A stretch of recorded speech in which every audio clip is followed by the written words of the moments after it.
Hello students, very very good evening all of you. आप सभी बच्चों का स्वागत है आज की क्लास में।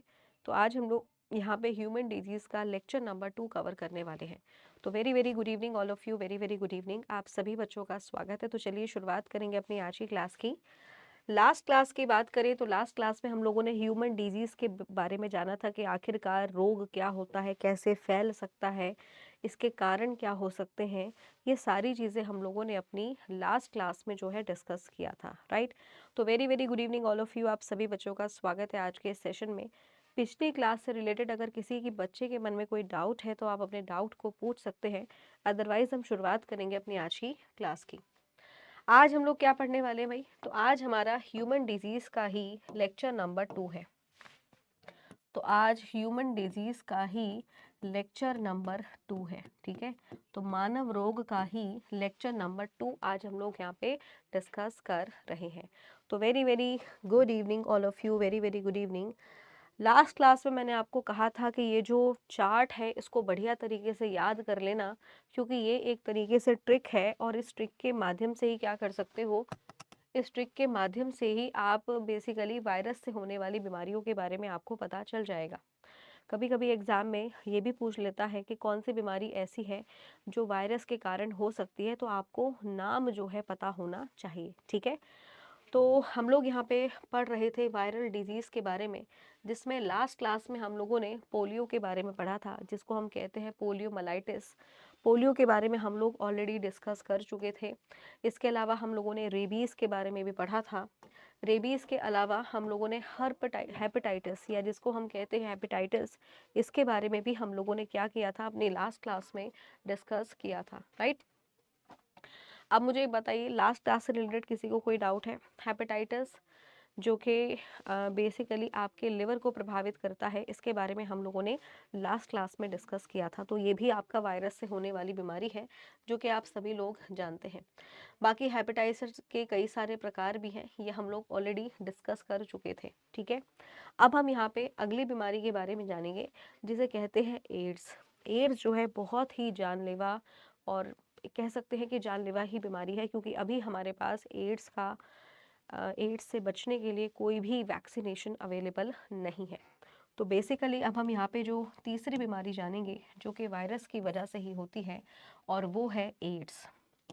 आजकल सरकार एड्स से रिलेटेड बहुत सारे जागरूक प्रोग्राम्स चला रही है, ताकि लोगों को जो है अवेयर किया जा सके, ठीक है। एड्स के बारे में अगर हम बात करें तो एड्स जो है ये भी वायरस से होने वाली बीमारी है, ये आपको पता होना चाहिए, ठीक है। साउंड बढ़ाना है थोड़ा सा और, ओके।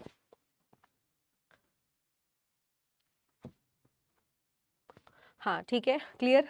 तो एड्स के बारे में जानेंगे। एड्स जो होता है वो एक ला इलाज बीमारी है, जानलेवा बीमारी है, क्योंकि इसका अभी भी कोई भी इलाज नहीं है। अब इस बीमारी से बच कैसे सकते हो? तो इस बीमारी से बचने का तरीका है प्रिकॉशंस को फॉलो करके, सावधानी को बरत के, ठीक है। प्रिकॉशंस को फॉलो करके, सावधानी को बरत कर ही आप क्या कर सकते हो, एड्स से बच सकते हो। सवाल ये उठता है कि एड्स किसकी वजह से होता है, किसके कारण होगा? तो सबसे पहले आपको जानना है कि एड्स किस वजह से होता है। एड्स करने वाला जो पैथोजन है, या जिसे हम रोगजनक कहते हैं, इसका नाम क्या है? नाम आपसे पूछा जा सकता है। तो एड्स जिस वजह से होगा वो है HIV वायरस। क्योंकि ये वायरस से होने वाली बीमारी है, तो इसके वायरस का नाम क्या है? HIV। HIV की फुल फॉर्म कई बार एग्जाम में आ चुकी है, आपको फुल फॉर्म पता होना चाहिए। तो HIV की फुल फॉर्म होती है ह्यूमन इम्यूनो डेफिशिएंसी वायरस, ठीक है। ह्यूमन इम्यूनो डेफिशिएंसी वायरस जो है वो इसकी फुल फॉर्म है, ध्यान रखना है, इंपॉर्टेंट है। ऐसे ही आपसे पूछा जा सकता है कि भाई एड्स की फुल फॉर्म क्या होती है, क्योंकि फुल फॉर्म से जनरली एग्जाम में क्वेश्चंस आ जाते हैं, तो फुल फॉर्म जो है आपको पता होना चाहिए। ऐसे ही अगर आपसे पूछा जाए कि भाई एड्स की फुल फॉर्म क्या होगी, तो एड्स की फुल फॉर्म होती है acquired immunodeficiency syndrome. Acquired immunodeficiency syndrome. Deficiency syndrome, ये बेसिकली एड्स की फुल फॉर्म है, ये आपको याद रखना है, जो कि बहुत ज़्यादा इम्पॉर्टेंट है। ठीक है, अब ये जो HIV वायरस है ये काम क्या करेगा? देखो, वायरस जो होता है, दिक्कत ये होती है कि जो वायरस की वैक्सीन्स होती है ना, वायरस अपने आप को क्या करता रहता है? म्यूटेट करता रहता है। वायरस अगर बाहर है तो वो नॉन लिविंग की तरह बिहेव करेगा, लेकिन अगर ये वायरस जैसे ही बॉडी के अंदर चला गया या किसी भी लिविंग बीइंग के शरीर के अंदर चला गया तो बिल्कुल लिविंग ऑर्गेनिजम्स की तरह बिहेव करना शुरू कर देता है। अब ये जो HIV वायरस है ये बॉडी के अंदर जाता कैसे है, ये बॉडी के अंदर पहुंचेगा कैसे, इसके शरीर के अंदर पहुंचने का तरीका क्या है?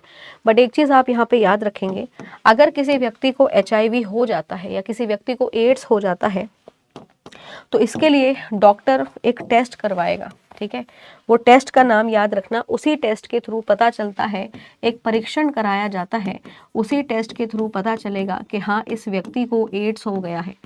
उस टेस्ट की अगर मैं बात करूं, एक टेस्ट का नाम है एलिजा टेस्ट। ये कई बार सवाल आता है, एलिजा मतलब एंजाइम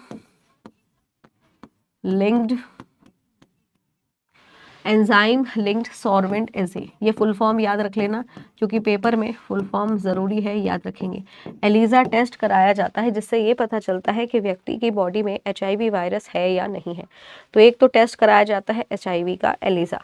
दूसरा जो टेस्ट होता है उसे हम बोलते हैं वेस्टर्न ब्लॉट टेस्ट, याद रखेंगे, वेस्टर्न ब्लॉट टेस्ट। ये सारे इसके कन्फर्मेटरी टेस्ट है, इन्हीं से कन्फर्म किया जाता है कि हाँ इस व्यक्ति को एड्स हो गया है।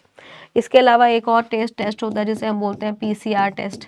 अभी जब देखा होगा, जब कोविड हुआ होगा तो कोविड के दौरान क्या था, PCR टेस्ट कराया जाता था, सलाइवा वगैरह लिया जाता था, देन उसको टेस्ट कराते थे।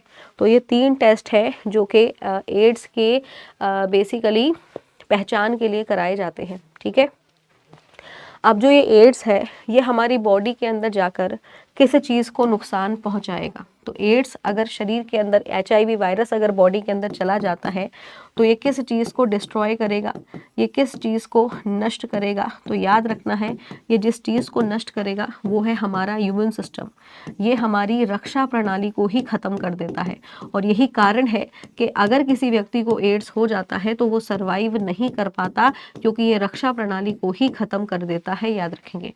और ख़ासकर अगर मैं बात करूँ T लिम्फोसाइट सेल्स, ये हमारी बॉडी के अंदर जाकर जो T लिम्फोसाइट कोशिकाएं होती हैं उन्हीं को नुकसान करता है, उन्हीं को नुकसान पहुंचाता है। ठीक है, उन्हीं को नुकसान पहुंचाता है, याद रखेंगे। उन्हीं को क्या करता है, उन्हीं को नुकसान पहुंचाता है, याद रखना है। T लिम्फोसाइट्स का काम क्या होता है? ये WBC की कोशिकाएं होती है, आप सभी जानते हैं।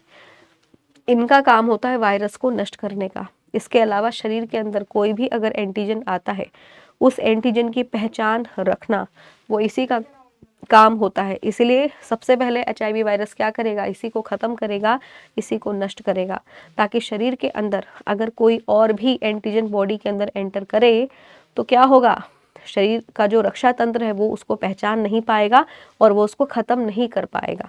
इसलिए अगर किसी व्यक्ति को एड्स हो जाता है तो उसके शरीर में और भी बहुत सारी बीमारियां लगना शुरू हो जाता है। ठीक है, अब एड्स जो HIV वायरस है ये बॉडी के अंदर एंटर कैसे करेगा, ये हमारे शरीर के अंदर प्रवेश कैसे कर सकता है, यानी कोई व्यक्ति HIV से संक्रमित कैसे हो सकता है, तो संक्रमण के कारण क्या है या संक्रमण के तरीके क्या है, ज़रा जानिए।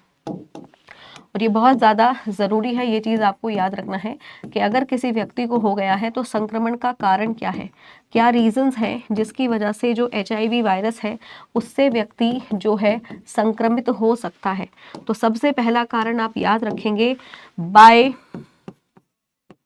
इन्फेक्टेड नीडल, संक्रमित सुई के द्वारा, बाय इन्फेक्टेड नीडल, ब्लेड, या फिर अगर बात की जाए जैसे रेजर वगैरह का कोई इस्तेमाल कर रहा है।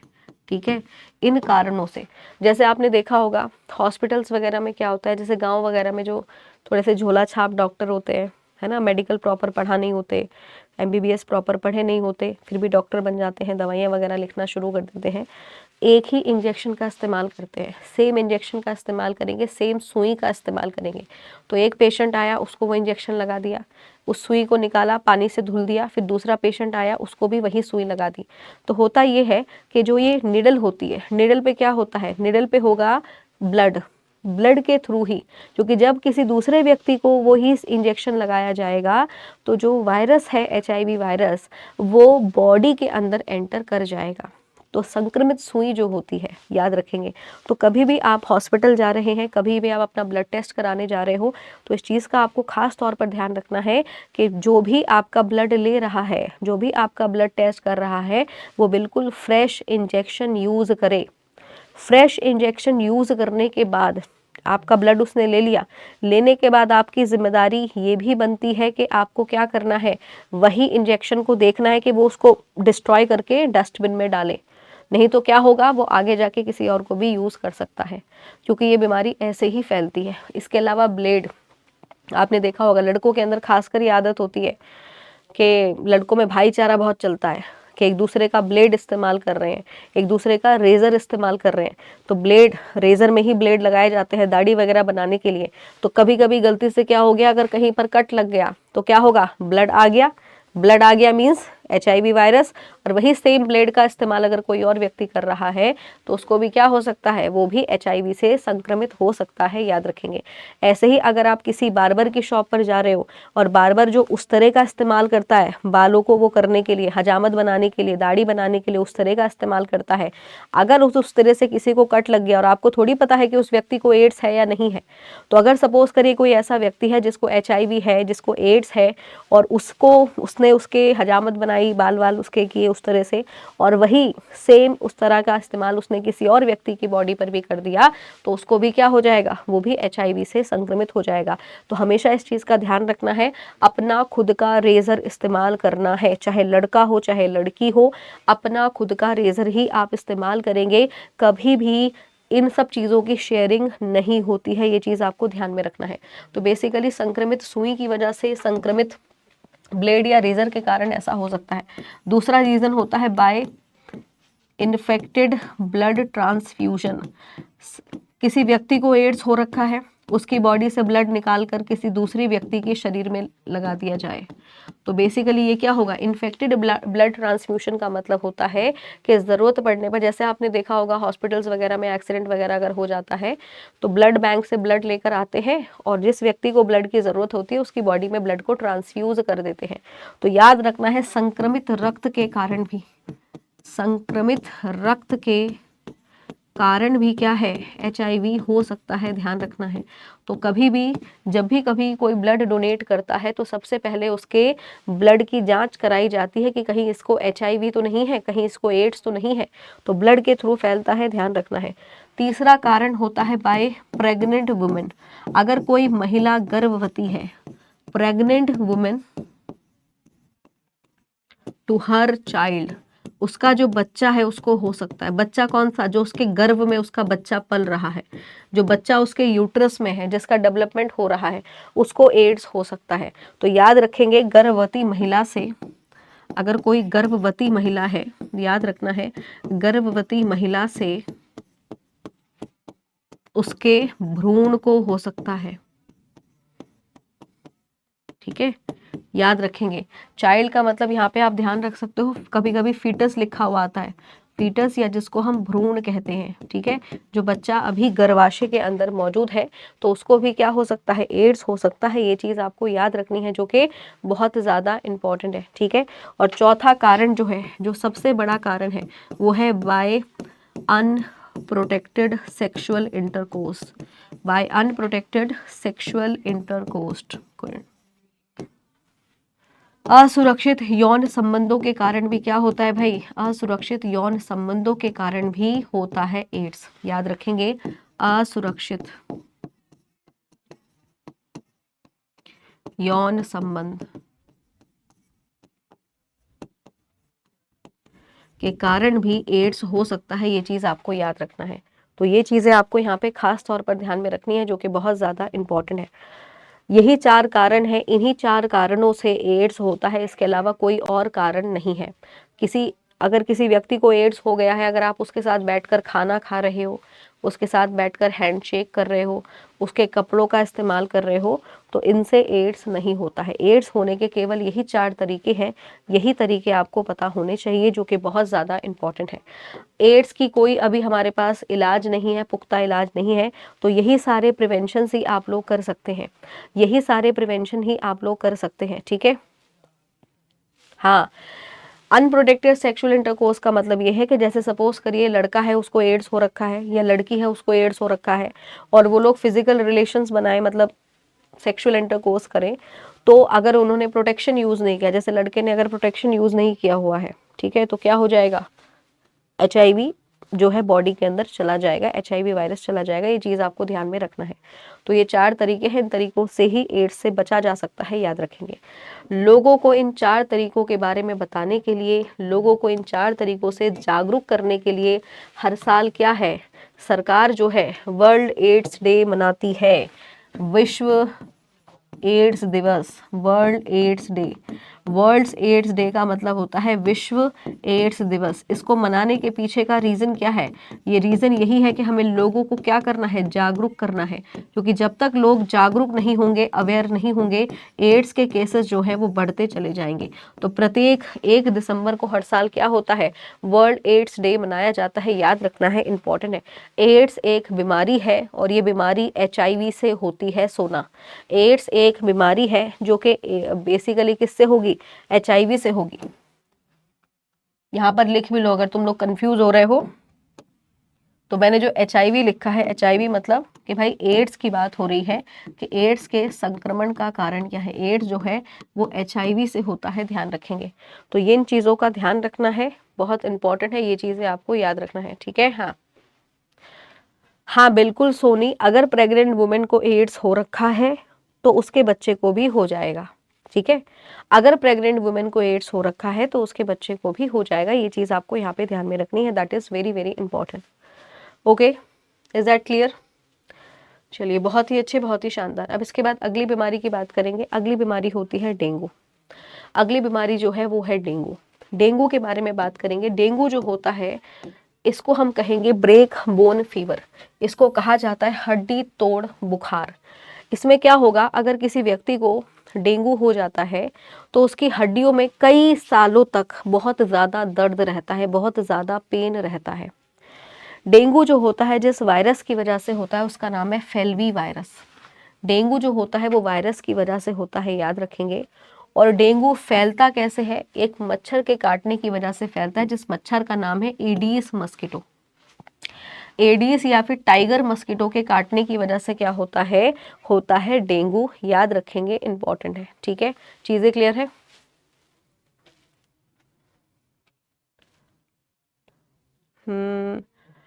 हाँ बिल्कुल हो सकता है अंजलि, बिल्कुल हो सकता है। हाँ बिल्कुल हो सकता है। तो हमेशा इसलिए कहा जाता है ना कि जब कभी भी इंटरकोर्स किया जा रहा है तो हमेशा प्रोटेक्शन का इस्तेमाल करें। प्रोटेक्शन मीन्स लड़कों को हमेशा क्या करना है, कॉन्डम का यूज़ करना है, वो मैंडेटरी है। अगर नहीं यूज़ करोगे तो बीमारियां हो सकती हैं। और सबसे इम्पॉर्टेंट चीज़ ये है कि जो मल्टीपल पार्टनर्स के साथ सेक्सुअल इंटरकोर्स करते हैं उनमें होने के चांसेस बहुत ज़्यादा हो जाते हैं। तो इसीलिए इन सब चीज़ों का ध्यान रखना है, और ये आपकी लाइफ से रिलेटेड चीज़ें हैं, तो ये चीज़ों का ध्यान रखना है, ठीक है। वेक्टर की अगर मैं बात करूं तो एक्चुअल में क्या होता है, ये जो फेल्वी वायरस होगा जब ये शरीर के अंदर जाएगा तो ये हमारी बोन मैरो को प्रभावित कर देता है। बोन मैरो को प्रभावित करेगा तो हमारे ब्लड में प्लेटलेट्स की संख्या जो है वो घटना शुरू हो जाएगी, जिसकी वजह से क्या होगा, इंटरनल ब्लीडिंग भी हो सकती है। ये चीज़ आपको ध्यान में रखना है। तो एक्चुअल में जो फेल्वी वायरस होता है ये हमारी बोन मैरो को क्या करता है, अस्थि मज्जा को प्रभावित करेगा, जिससे क्या होगा, प्लेटलेट्स की कमी हो जाती है। तो बहुत सारे केसेस में आपने सुना होगा कि डेंगू हुआ तो क्या हो गया, प्लेटलेट जो है वो आपकी कम हो गई। ये चीज़ आपको ध्यान में रखना है, राइट। इसके बाद अगली बारी की बात करेंगे। अगला जो होता है जिसको हम कहते हैं चिकनगुनिया। तो चिकनगुनिया जो है ये भी एक्चुअल में क्या है, ये भी फेल्वी वायरस की वजह से ही होता है। और ये होगा किस वजह से, तो ये भी मच्छर के काटने की वजह से होगा। मच्छर का नाम है या तो एडीज या फिर टाइगर मस्किटो, याद रखेंगे, या तो एडीज या फिर टाइगर मस्किटो। अच्छा, ये मस्किटो कैसा होना चाहिए, ये मादा मस्किटो होता है, फीमेल मस्किटो होता है, याद रखेंगे। ये जो मच्छर है वो क्या है, वो है मादा मच्छर, फीमेल एडीज मस्किटो है। ये चीज़ आपको यहाँ पे ध्यान में रखनी है, जो कि बहुत ज़्यादा इंपॉर्टेंट है। यहाँ पे भी मैं लिख देती हूँ फीमेल मस्किटो, याद रखेंगे मादा, फीमेल मस्किटो होना चाहिए, उसी के काटने से होता है, याद रखेंगे फीमेल मस्किटो के काटने की वजह से ही होता है, ये चीज़ आपको याद रखना है। अगर किसी व्यक्ति को चिकनगुनिया हो जाए तो क्या होगा, सिम्टम्स क्या देखने को मिलेंगे, बहुत ज़्यादा बुखार आएगा और इसमें भी क्या रहेगा, जॉइंट्स में पेन रहेगा। बहुत ज़्यादा बुखार होगा और जॉइंट्स में पेन होगा, ये चीज़ आपको ध्यान में रखना है। और जनरली डेंगू और चिकनगुनिया आपको कब देखने को मिलेगा, जब बरसात का मौसम होता है। तो जब कभी भी रेनी सीजन होता है तो ऐसे समय में ये जो चिकनगुनिया, डेंगू और अभी हम आगे पढ़ेंगे मलेरिया के बारे में, तो ये जो मच्छर होते हैं इनका ग्रोथ बहुत ज़्यादा हो जाता है। कहीं पर भी रुका हुआ पानी जहाँ पर होगा, रुके हुए पानी में ही आपका ये जो मच्छर है वो अपने एग्स को लेआउट करेगा और क्या करेगा, लेग्स को लेआउट करेगा और फिर क्या होगा, नए मच्छर उत्पन्न होंगे। तो बेसिकली कभी भी घर में, छत पर, कूलर में रुका हुआ पानी नहीं होना चाहिए, क्योंकि अगर रुका हुआ पानी होगा तो वो क्या करेगा, मच्छर की ग्रोथ को क्या करेगा, इंक्रीज करेगा। इसलिए बोला जाता है कि भाई बरसात के मौसम में खास तौर पर इन चीज़ों का ध्यान रखना है, रुके हुए पानी का ध्यान रखना है, ये चीज़ आपको याद रखना है। अच्छा, ये जो डेंगू का मच्छर होता है ये बहुत ज़्यादा उड़ नहीं पाता, ये अक्सर पैरों पर काटता है, याद रखेंगे ये अक्सर जो है पैरों पर काटता है, ये चीज़ आपको ध्यान में रखनी है। ये जो मच्छर है ये थोड़ा सा साइज इसका बड़ा होगा और ये पैरों पे ज़्यादा हमला करता है, याद रखना है। ठीक है, क्लियर। बाकी आप लोग मेरे साथ टेलीग्राम ग्रुप पर भी जुड़ सकते हैं स्टूडेंट्स। टेलीग्राम ग्रुप पर जुड़ने का तरीका यही है, साइंस बाय हिमानी मैम के नाम से सर्च कर लेना, या फिर ये जो QR कोड दिया हुआ है इसको स्कैन कर लेना। तो अगर कोई भी क्वेश्चन वगैरह आपको पूछना होता है, किसी भी चीज़ से रिलेटेड, सब्जेक्ट से रिलेटेड अगर कोई भी चीज़ पूछनी है तो आप यहाँ पर अपने क्वेश्चंस को पोस्ट कर सकते हैं, तो आपके सवालों का जवाब यहाँ पे डेफिनेटली दिया जाएगा, राइट। अब इसके बाद अगली बीमारी देखते हैं। तो अगली बीमारी है जिसे हम कहते हैं येलो फीवर। येलो फीवर की अगर मैं बात करूं तो ये बीमारी भी होती है फेल्वी वायरस की वजह से, ये बीमारी भी फेल्वी वायरस की वजह से होगी। और इस बीमारी का जो कारण बनता है वो बनता है वही सेम चीज़, एडीज मस्किटो, मादा एडीज मस्किटो। ये भी देखो, ये 3-4 बीमारियां हैं जो कि मच्छरों के कारण ही होती हैं, क्योंकि मच्छरों के शरीर के अंदर ये वायरस रहेगा परजीवी के रूप में। मच्छर के शरीर के अंदर ये जो वायरस है वो कैसे रहेगा भाई, परजीवी के रूप में रहेगा, ये चीज़ आपको यहाँ पे ध्यान में रखनी है।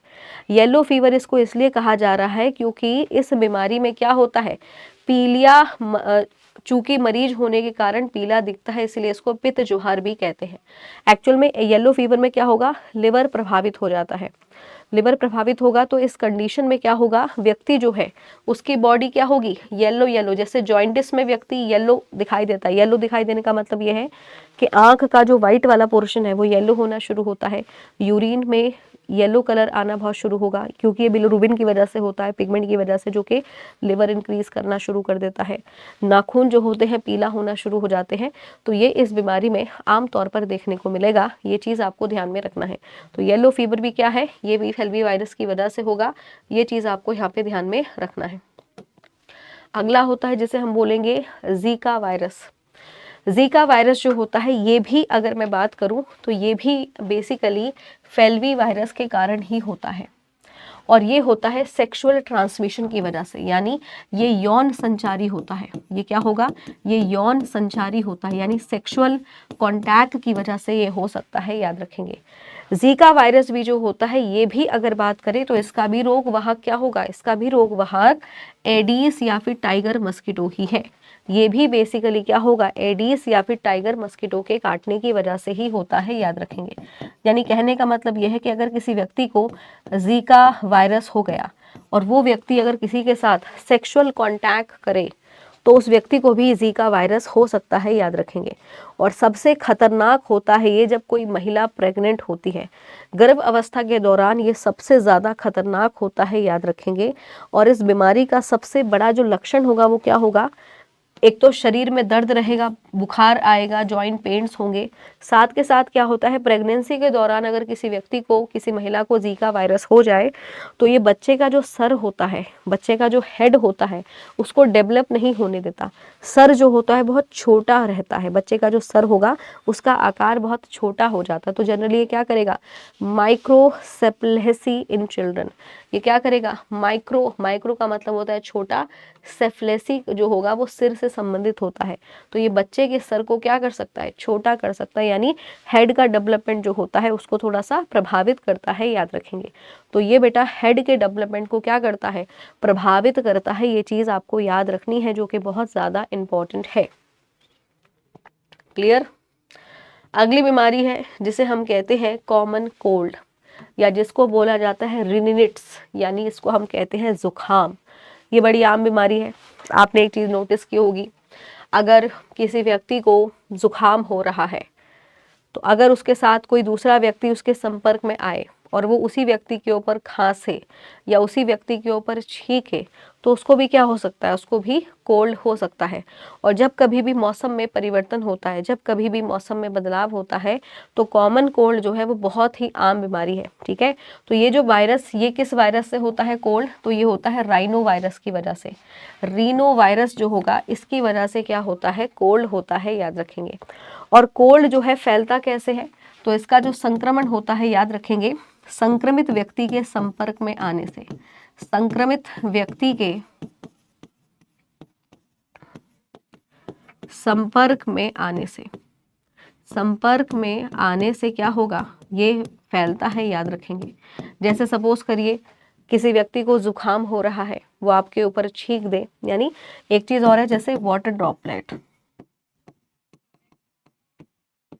वाटर ड्रॉपलेट, याद रखेंगे, पानी की बूंदों के द्वारा। पानी की बूंदों का मतलब क्या है, पानी की बूंदों का मतलब होता है कि जैसे आपने किसी के ऊपर छींक दिया, स्नीजिंग करना जिसे हम कहते हैं छींकना, और आपने अपने हाथ भी नहीं साफ किए, उन्हीं हाथों से आपने किसी दूसरे व्यक्ति को टच कर लिया, तो ये जो रेनो वायरस है ये उस दूसरे व्यक्ति को भी संक्रमित मतलब कर देगा, याद रखना है।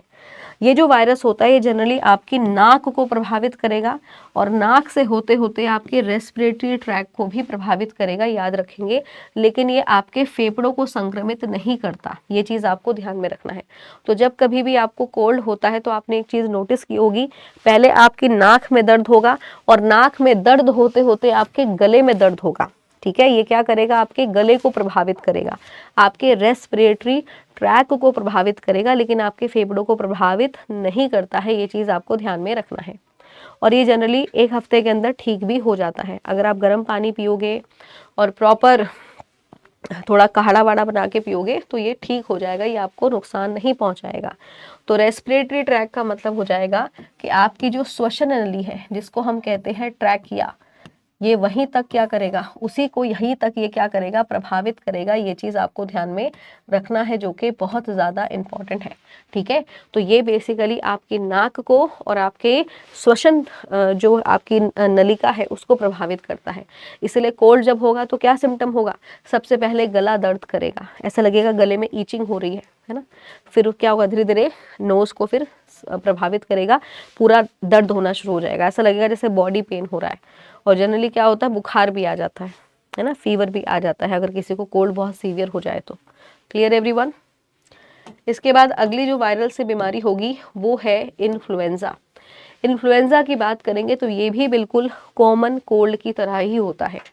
इन्फ्लुएंजा जो है ये भी क्या है, ये भी एक तरीके से कॉमन कोल्ड ही है। लेकिन इन्फ्लुएंजा में एक होगा कि ये बेसिकली आपके श्वसन तंत्र को प्रभावित कर देता है, ये आपके पूरे रेस्पिरेटरी सिस्टम को डैमेज कर सकता है। ये इसका संक्रमण आपकी नाक से होते हुए, आपके गले से होते हुए आपके फेफड़ों तक पहुंच सकता है, याद रखेंगे। और इन्फ्लुएंजा से बचने के लिए हमारे पास वैक्सीन ही है।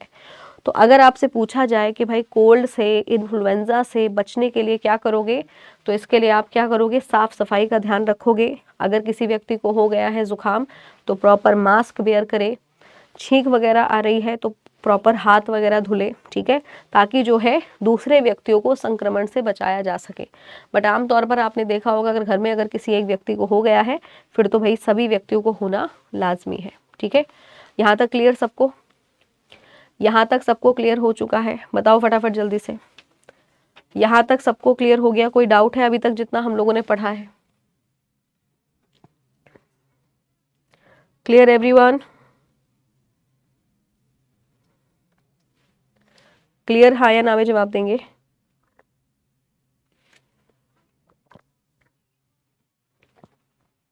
ठीक है, अब इसके बाद अगली बारी आती है जो कि है स्मॉल पॉक्स या जिसे हम कहते हैं चेचक। स्मॉल पॉक्स की बात करेंगे जिसे चेचक कहा जाता है। चेचक में क्या होगा, स्किन के ऊपर बहुत बड़े बड़े दाने हो जाते हैं। चेचक की अगर बात करें, स्मॉल पॉक्स की बात करें तो इसके ऊपर स्किन में क्या होते हैं, बहुत बड़े बड़े दाने हो जाते हैं। आपको मैं शो करती हूँ कि चेचक में होता कैसे है। चेचक में क्या क्या देखने को मिलेगा।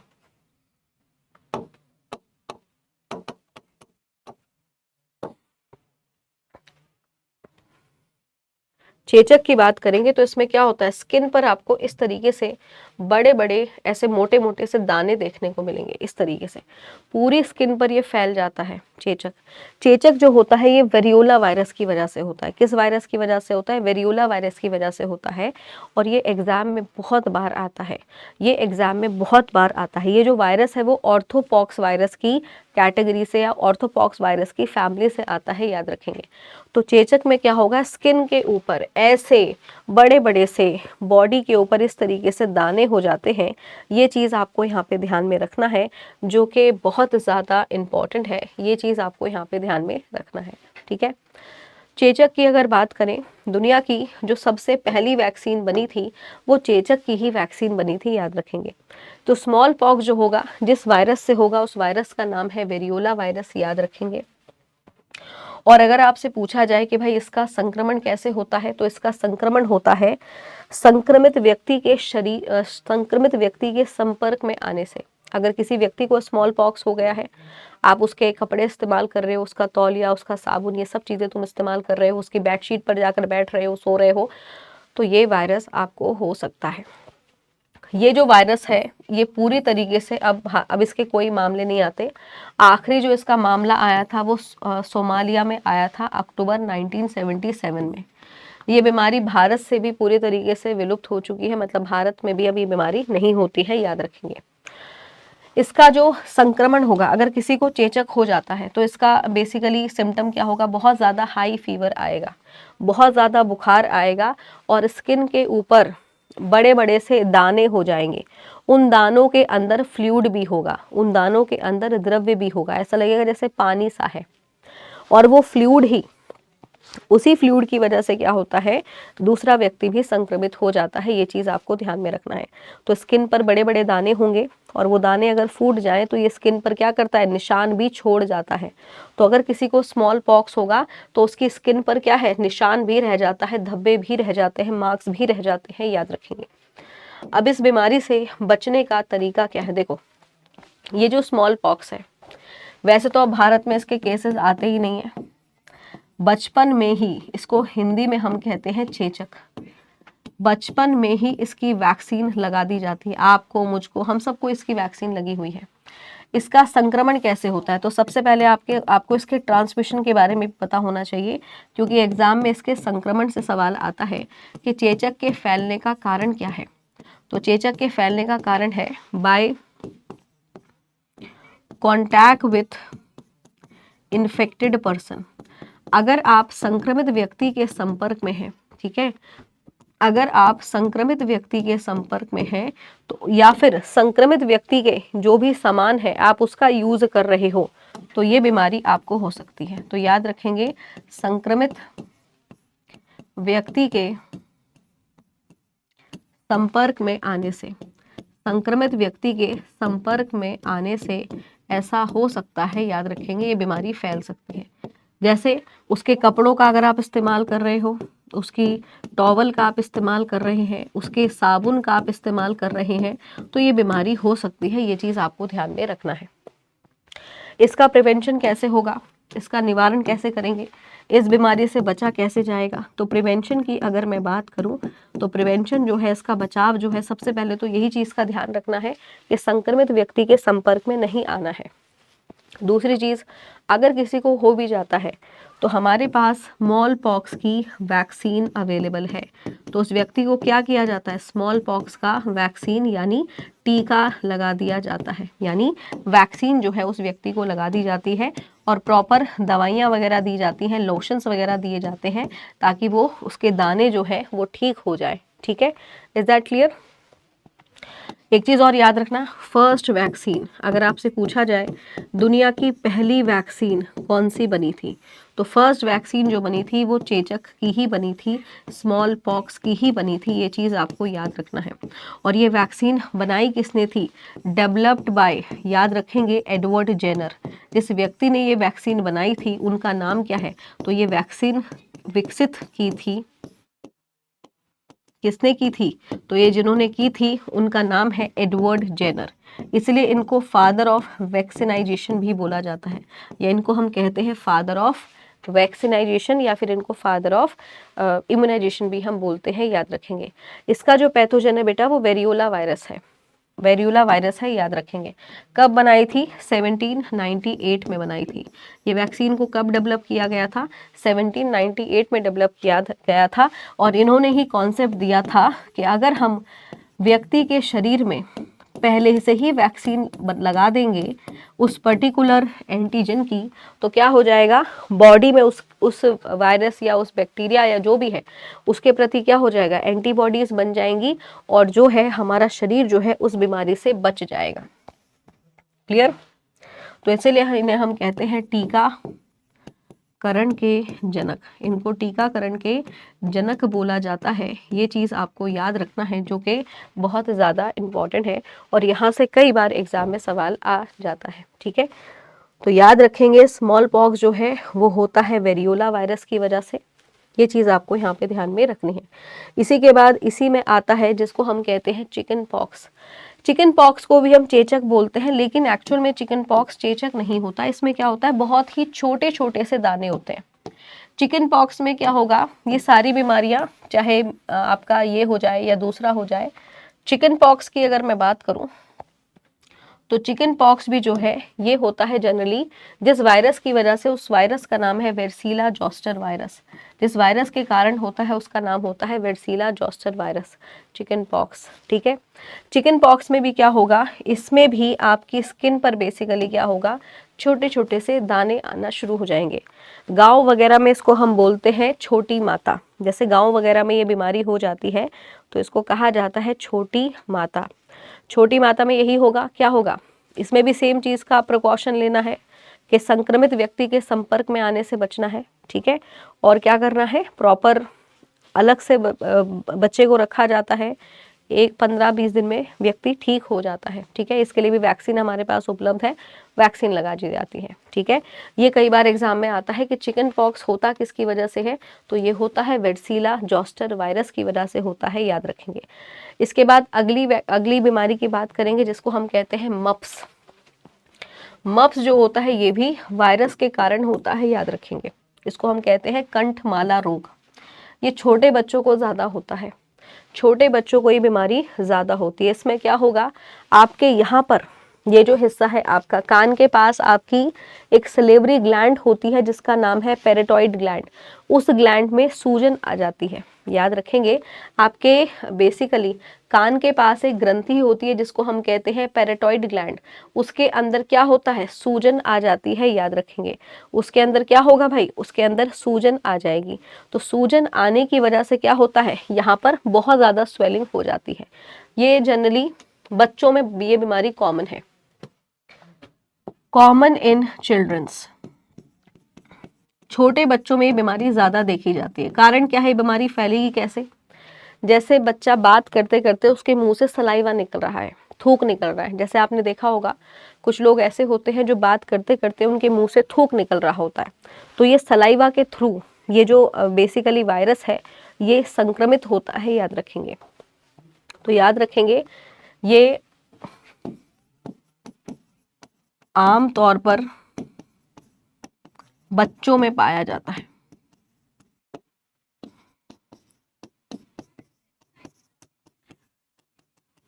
और इसमें क्या, इसको हिंदी में गलसुआ भी बोलते हैं। यहाँ पर ये पूरे तरीके से हो जाता है, ठीक है, ओके क्लियर।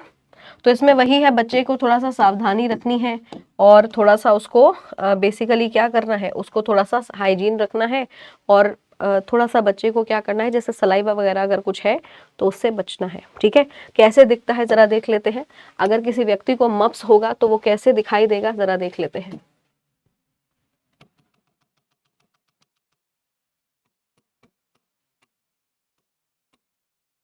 मफ जो होगा वो आपको इस तरीके से देखने को मिलेगा, ये देखो।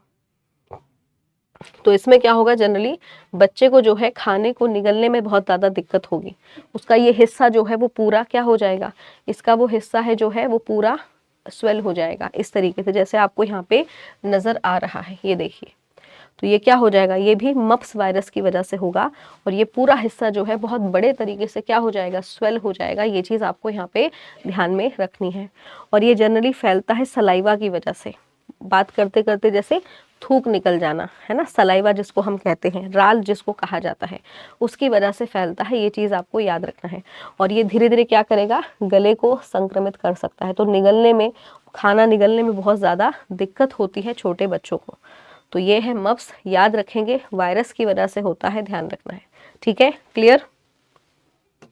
अब इसके बाद अगली बीमारी है जिसे हम कहते हैं बेसिकली मिजल्स, या जिसको खसरा कहा जाता है।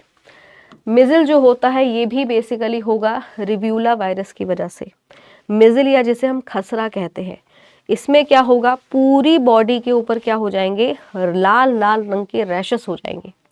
ये जो तीनों बीमारियां हैं, स्मॉल पॉक्स, चिकन पॉक्स और मीजल, ये जनरली क्या करती हैं, स्किन को ही प्रभावित करेंगी। जैसे मीजल्स की भी अगर मैं बात करूं तो आप देखोगे मीजल्स में क्या होगा, मीजल्स में आपको पूरी बॉडी के ऊपर रैशेस देखने को मिलेंगे, ठीक है। मीजल्स की अगर बात करेंगे तो मीजल्स जो हो जाएगा, मीजल रोग अगर होगा किसी व्यक्ति को तो पूरी बॉडी के ऊपर क्या होगा, यही आपको देखने को मिलेगा, ऐसे रेड रेड रैशेस, ये जो नजर आ रहे हैं आपको, ये जो आपको रेड रेड रैशेस नज़र आ रहे हैं, पूरी बॉडी ऐसे कवर हो जाती है खसरा में। इसको हिंदी में बोलते हैं खसरा। ये इस तरीके से आपको नज़र आएगा, पूरी स्किन पर क्या हो जाएंगे, ऐसे रैशेस आपको देखने को मिलेंगे। पूरी स्किन जो है इस तरीके से कवर अप हो जाएगी, ऐसे रैशेस जो हैं वो यहाँ पर देखने को मिलेंगे खसरा में, मीजल्स में, याद रखना है, इम्पॉर्टेंट है, क्लियर। और ये बीमारी फैलती है। इसके फैलने का तरीका भी वही है कि अगर व्यक्ति क्या करे, अगर व्यक्ति जो है संक्रमित व्यक्ति के कपड़े, साबुन, तौलिया, इन सब चीज़ों का इस्तेमाल कर रहा है तो उसको भी खसरा हो सकता है, उसको भी मीजल्स हो सकता है, याद रखेंगे, ठीक है। मीजल्स होगा किसकी वजह से, तो मीजल जो होता है वो होता है रिब्यूला वायरस की वजह से। किसकी वजह से होगा भाई, ये बीमारी होती है रिब्यूला वायरस की वजह से, याद रखेंगे। इस वायरस का नाम कई बार एग्जाम में पूछा जाता है, रिब्यूला वायरस की वजह से होता है, याद रखेंगे। और लाल रंग के जो धब्बे होते हैं वो पूरे शरीर में, गर्दन से लेकर पूरे शरीर में फैल जाते हैं, याद रखना है। इससे बचने का तरीका क्या है, तो MMR नाम की जो वैक्सीन है वो लगाई जाती है। MMR जो वैक्सीन है, ये वैक्सीन लगाया जाता है, याद रखेंगे। हालांकि ये वैक्सीन हम सबको बचपन में लगी हुई है। तो MMR जो वैक्सीन है वो खसरा से बचाने के लिए लगाया जाता है, याद रखेंगे। R फॉर रिब्यूला, M फॉर आपका मिजल हो जाएगा। तो मिजल्स के लिए ये वाला वैक्सीन लगाया जाता है, याद रखेंगे, ठीक है। रूबीला जो है वो जर्मन मिजल है, अगर बात करें तो ये रूबीला वायरस से भी होगा। और ये भी क्या होगा, इसमें क्या हो जाएगा, जो जर्मन मिजल होता है उसमें स्किन पर थोड़े से हल्के लाल रंग के दाने होते हैं, ठीक है। मिजल की अगर बात करें, और एक होता है रिब्यूला मिजल, दोनों में अंतर है। रिब्यूला मिजल में क्या होगा, इसमें स्किन पर थोड़े से खसरा की तुलना में दाने जो होते हैं वो थोड़े से हल्के होते हैं, मतलब उनका रंग थोड़ा सा लाइट होता है। ये चीज़ आपको यहाँ पे ध्यान में रखनी है, जो कि बहुत ज़्यादा इम्पॉर्टेंट है, ठीक है। क्लियर एवरीवन, यहाँ तक चीज़ें क्लियर हो गई हैं। तो खसरा जो है ये वायरस की वजह से होता है, याद रखना है, इम्पॉर्टेंट है, एग्जाम में सवाल आता है। बचने का तरीका क्या है, हाइजीन, साफ सफाई का ध्यान रखिए। और ये बीमारी भी लगभग अगर देखा जाए 20 से 25 दिन में पूरे तरीके से ठीक हो जाती है, ठीक है। उसके बाद यहाँ पे आरएनए के मतलब एड्स के बारे में बताया हुआ है, तो वो जो मैंने आपको सारी चीज़ें बताई थी वो यही है, आप इसको डिटेल में पढ़ सकते हैं, राइट। इसके अलावा अगर हम बात करेंगे, अगला जो हो जाएगा जिसको हम बात करेंगे नोरो वायरस या फिर रोटा वायरस। नोरो वायरस और रोटा वायरस की अगर मैं बात करूं तो ये एक ऐसा वायरस है जिसकी वजह से उल्टी और दस्त का कारण बनता है, उल्टी और दस्त का कारण बनता है। ये जो वायरस होगा, रोटा वायरस और नोरो वायरस, ये जो वायरस होते हैं ये बेसिकली क्या करेंगे, इनसे होती है उल्टी यानी वॉमिटिंग होगी और दस्त होगा। इस वायरस के कारण क्या होता है, आपका डाइजेस्टिव सिस्टम जो है वो प्रभावित हो जाता है। बॉडी में क्या होगा, डिहाइड्रेशन हो जाएगा। बॉडी में क्या होगा, बॉडी में डिहाइड्रेशन होगा, याद रखेंगे, यानी शरीर में जो होगी पानी की कमी हो जाएगी। तो नोरो और रोटा वायरस आपने अक्सर सुना होगा, बच्चों को जो डायरिया होता है वो रोटा वायरस की वजह से होता है। रोटा वायरस में क्या होगा, उल्टियाँ आएंगी, दस्त आएंगे और क्या होगा, बॉडी के अंदर डिहाइड्रेशन हो जाएगा, पानी की कमी हो जाएगी। तो इसमें बॉडी के यानी शरीर के ऊपर क्या प्रभाव पड़ेगा, तो शरीर पर जो प्रभाव पड़ता है, तो शरीर पर बेटा जो प्रभाव पड़ेगा क्या हो जाएगा, इसमें हो जाएगा डिहाइड्रेशन। डिहाइड्रेशन का मतलब ये है पानी की कमी, डिहाइड्रेशन हो जाएगा। क्या हो जाएगा, डिहाइड्रेशन हो जाएगा। याद रखना है, पानी की कमी, पानी की कमी होगी, ये चीज़ आपको यहाँ पे ध्यान में रखना है, जो कि बहुत ज़्यादा इम्पॉर्टेंट है। अब इसको ठीक करने के लिए क्या किया जाता है, चीनी पानी का घोल, चीनी और सॉल्ट। आपने सुना होगा ORS, बच्चों को क्या दिया जाएगा, बच्चे इवन बड़ों को भी क्या दिया जाएगा, ORS।